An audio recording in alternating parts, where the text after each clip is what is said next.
Saudara-saudari yang terkasih, selamat berjumpa kembali di channel Amore Paso. Kali ini saya akan membahas tema yang sangat menarik berkaitan atau berhubungan langsung dengan peristiwa yang baru saja kita dengar, yaitu peristiwa bom bunuh diri di depan gereja katedral di kota Makassar. Saudara-saudari yang terkasih, kali ini saya tidak akan membahas secara detail atau secara khusus tentang peristiwa ini, tetapi saya membahas peristiwa ini dari sudut pandang yang berbeda.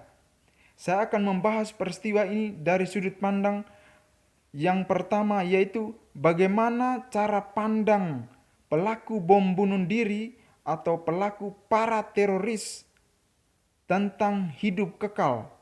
Dan kemudian cara pandang para pelaku teroris ini saya serang dengan cara pandang hidup kekal menurut Injil Yohanes. Saudara-saudari yang terkasih dalam Kristus, para pelaku bom bunuh diri tentu saja mempunyai konsep yang sangat luas. Tentu saja kita baca di mana-mana mempunyai motivasi yang luar biasa indahnya untuk mencapai sesuatu yang indah nanti di surga. Tetapi begini saudara-saudari, para pelaku bom bunuh diri ingin mendapatkan hidup yang kekal. Dan hidup yang kekal menurut mereka adalah hidup yang diperoleh setelah mereka meninggal. Dan bagi mereka, hidup di dunia ini adalah hidup yang tidak ada artinya sama sekali. Sehingga mereka ingin mengejar hidup yang ada artinya, yang ada di surga itu, yang diperoleh dengan cara mereka harus meninggal atau mati atau bom bunuh diri untuk memperolehnya. Saudara-saudari yang terkasih dalam Kristus, tentu saja cara berpikir para teroris ini tentu saja sama dengan cara berpikir kaum Gnostik saat itu yang menyerang ajaran Kristen. Menurut orang-orang atau kaum Gnostik, cara berpikir mereka adalah cara berpikir dualisme. Menurut mereka adalah dunia terpisah dengan surga. Atau di dunia ini adalah dunia yang tidak ada artinya, yang penuh dengan keburukan, yang penuh dengan kejelekan, yang penuh dengan kebusukan, yang penuh dengan kecelakaan, dan lain sebagainya. Dan dunia yang dinanti-nantikan adalah dunia yang dikatakan surga itu adalah dunia yang penuh sukacita, dunia yang penuh damai, dunia yang tidak ada kacau balau dan lain sebagainya. Dan untuk mencapainya itu mereka harus melakukan bom bunuh diri. Tentu saja konsep cara berpikir para teroris ini sama dengan cara berpikir kaum Gnostik yang menurut mereka adalah ada dualismenya. Jadi saudara-saudari yang terkasih dalam Kristus, bagi kaum terorisme atau bagi para pelaku bom bunuh diri, hidup di dunia ini adalah hidup yang tidak ada artinya dan penuh hal-hal yang buruk. Sehingga mereka ingin memperoleh hidup yang ada artinya, yaitu yang ada di surga itu. Tapi dengan cara bom bunuh diri. Oleh karena itu, saudara-saudari yang terkasih dalam Kristus, mereka melakukan bom bunuh diri untuk mendapat hidup itu, yaitu hidup yang kekal dengan bom bunuh diri. Dan saudara-saudari yang terkasih dalam Kristus, cara berpikir atau konsep para teroris hidup yang kekal, saya ulangi, hidup yang kekal adalah hidup yang diperoleh nanti. Jadi di dunia ini tidak ada artinya. Tidak mempunyai efek sama sekali untuk di akhirat nanti. Sehingga cara mereka untuk memperoleh dengan cepat atau memperoleh hidup kekal itu mereka melakukan bom bunuh diri. Karena mereka menganggap dunia ini tidak ada artinya, maka sesamanya, tetangga, orang-orang di sekitarnya, sesama manusia itu tidak ada artinya juga. Sehingga mereka ingin bom bunuh diri untuk terserah mau pembunuhan itu dilakukan kepada siapa saja terserah. Intinya bahwa ia ingin memperoleh hidup yang kekal itu. Itulah cara berpikir para terorisme atau cara berpikir pelaku bom bunuh diri. Tetapi kita tidak tahu motivasi pelaku bom bunuh diri di depan gereja katedral itu motivasinya seperti apa. Tetapi ini saya gambarkan secara umum dari kesimpulan peristiwa-peristiwa yang telah terjadi selama ini. Saudara-saudari yang terkasih dalam Kristus, kalau kita bisa menilai peristiwa pelaku bom bunuh diri atau peristiwa bom bunuh diri ini dari sudut pandang ajaran moral Kristiani atau etika Kristiani, tentu saja ada beberapa hal yang menjadi kriteria penilaian kita. Yang pertama, kita menilai dari motivasinya. Yang kedua, dari caranya. Yang ketiga, dari tempat dan situasinya. Yang pertama, motivasinya benar bahwa ia ingin memperoleh hidup yang kekal. Ingin hidup di surga, benar. Tetapi caranya adalah salah dengan melakukan bom bunuh diri. Tempatnya juga keliru. Tempatnya di depan gereja katedral sehingga mengakibatkan yang lain juga terluka bahkan bisa meninggal. Dan situasinya banyak kerumunan, banyak orang di sekitar sehingga mengakibatkan yang lain terluka dan barang-barang di sekitarnya rusak. Saudara-saudari yang terkasih dalam Kristus, tentu saja bom bunuh diri seperti ini bertentangan dengan ajaran moral dan etika Kristiani. Karena itu adalah ajaran yang keliru menurut konsep ajaran Kristiani salah. Karena ia mempunyai motivasi yang baik tetapi caranya yang salah, tempat yang keliru dan situasinya tidak tepat. Saudara-saudari yang terkasih dalam Kristus, cara berpikir atau konsep para terorisme atau para pelaku bom bunuh diri tadi untuk mencapai hidup kekal dengan bom bunuh diri dan hidup di dunia ini tidak ada artinya dan mereka akan memperoleh hidup yang ada artinya itu di surga, maka saya akan menyerang konsep ini dengan cara pandang atau sudut pandang Injil Yohanes tentang hidup kekal.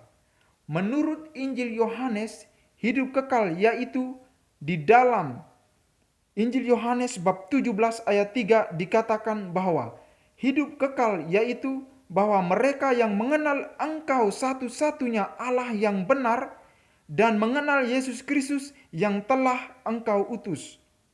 Saudara-saudari yang terkasih dalam Kristus, jadi dari pernyataan atau kata-kata yang ada di dalam Injil Yohanes ini, kita langsung mengetahui bahwa hidup kekal tidak diperoleh dengan cara bom bunuh diri.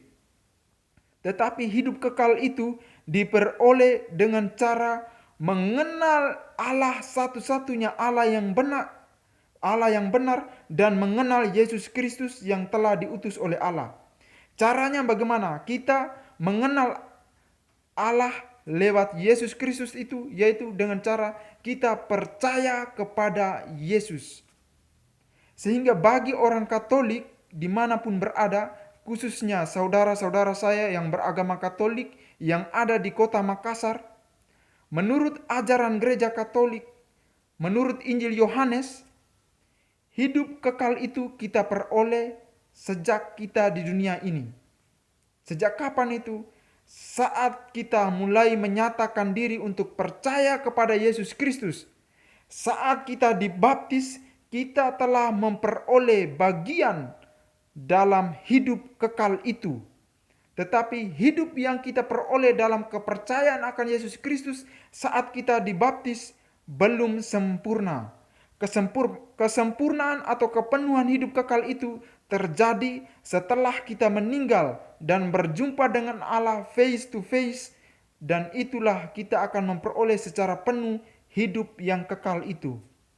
Inilah hidup kekal menurut Injil Yohanes. Jadi saudara-saudari yang terkasih dalam Kristus, untuk orang-orang Katolik, bagi kita, hidup kekal itu diperoleh sejak saat kita di dunia ini. Inilah ajaran yang dituangkan di dalam Injil Yohanes. Hidup kekal yaitu saat kita mengenal Allah yang benar. Mengenal sejak kapan? Sejak kita di dunia ini. Kita mengenal kita sudah memperoleh hidup yang kekal. Mengenalnya lewat siapa? Mengenalnya lewat Yesus Kristus. Yesus Kristus yang kita rayakan di dalam perayaan Ekaristi membawa hidup yang kekal. dan hidup yang kekal kita telah peroleh sejak kita di dunia ini. Maka saudara-saudari yang terkasih, dalam ajaran kita, khususnya kita orang-orang Katolik, hidup kekal itu diperoleh sejak kita di dunia ini atau sejak sekarang. Maka konsekuensinya hidup kita di dunia ini mempunyai konsekuensi logis atau punya akibatnya nanti di surga. Maka kita yang telah dibaptis pertahankan untuk tetap percaya kepada Yesus yang menjadi sumber hidup kekal itu. Karena itu berakibat juga ketika kita meninggal kita memperoleh tempat yang layak, yaitu kepenuhan hidup kekal itu. Jika kita tidak mempertahankan baptisan kita atau kita berpaling dan tidak mau percaya kepada Yesus Kristus, maka hidup kekal itu akan menjadi hilang. Ibaratnya kita telah memperoleh tiket atau mendapat tiket untuk hidup yang kekal itu. Tetapi jika tiketnya itu kabur atau hilang, maka tidak ada artinya. Maka saudara-saudari yang terkasih dalam Kristus, hidup kekal itu kita beroleh karena Kristus Tuhan kita Yesus Kristus. Ia datang ke dunia yang penuh dosa, yang menurut pandangan kaum Gnostik dan para teroris atau para pelaku bom bunuh diri, bahwa hidup di dunia ini tidak ada artinya dan hidup di surga itu mempunyai artinya dan terpisah. Itulah di mana Injil Yohanes mengatakan bahwa Yesus menghubungkan dua dunia itu. Tidak lagi dualisme tetapi menjadi satu. Yesus menghubungkan surga dan dunia. Saudara-saudari yang terkasih dalam Kristus, untuk mencapai surga harus ada orang yang berasal dari tempat itu. Yang berasal dari tempat itu siapa?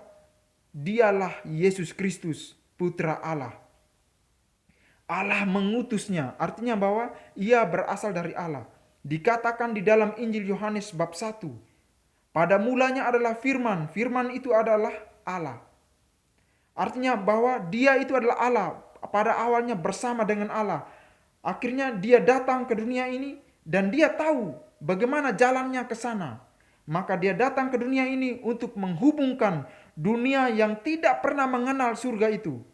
Sehingga kita yang percaya kepadanya telah memperoleh hidup yang kekal itu dan berjalan sesuai dengan jalan yang ditunjukkan oleh Yesus sendiri. Sehingga dikatakan di dalam Injil Yohanes bab 17 ayat 3 itu, yaitu kita mengenal Allah satu-satunya Allah yang benar dan percaya kepada Yesus Kristus yang diutusnya.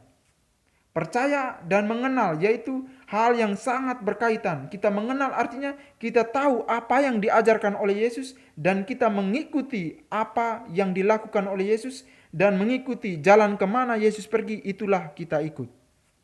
Itulah konsep hidup kekal dalam ajaran menurut Injil Yohanes. Jadi saudara-saudariku yang terkasih dalam Kristus, marilah kita mempunyai konsep yang baru tentang hidup kekal dan saling menghargai satu sama lain. Entah itu orang beragama Islam, entah itu orang beragama Konghucu, entah itu agama Buddha, Hindu dan lain sebagainya, entah itu orang yang tidak beragama, kita hidup saling menghargai satu sama lain. Karena kita pasti semua berjalan menuju ke sana. Saudara-saudari yang terkasih dalam Kristus, di akhir wejangan atau renungan saya ini atau penjelasan saya ini, saya mengajak kita semua untuk berdoa untuk saudara-saudari yang terkena bom bunuh diri di kota Makassar di depan katedral itu. Marilah kita berdoa. Dalam nama Bapa dan Putra dan Roh Kudus, amin. Ya Tuhan Allah Bapa di surga, kami sangat berterima kasih dan bersyukur kepadamu karena penebusan Putramu yang telah Engkau nyatakan bagi kami, sehingga dosa kami yang begitu besar, dunia kami yang begitu lemah, Engkau tebus dengan darah Yesus. Ya Tuhan Allah Bapa di surga, Engkau mengetahui peristiwa yang terjadi di kota Makassar. Semoga Engkau mengaruniakan Roh Kudus-Mu ke atas saudara-saudari kami yang terkena bom bunuh diri. Semoga Engkau menguatkan iman mereka, meneguhkan hati mereka untuk selalu percaya kepadamu bahwa hidup kekal diperoleh hanya dengan cara percaya kepadamu satu-satunya sumber hidup kekal itu, dan selalu mengikuti jalan kemana engkau pergi, dan kami akan memperoleh hidup kekal yang sesungguhnya secara penuh di surga nanti. Ya Tuhan, semoga engkau memberkati umat kami di kota Makassar, khususnya di paroki katedral kota Makassar. Engkau menguatkan iman mereka, meneguhkan hati mereka untuk selalu percaya kepadamu. Namamu kami puji, kini dan sepanjang segala masa. Amin. Dalam nama Bapa dan Putra dan Roh Kudus. Amin. Tuhan memberkati, kuatkan hatimu. Percayalah pada Yesus Kristus. Amin.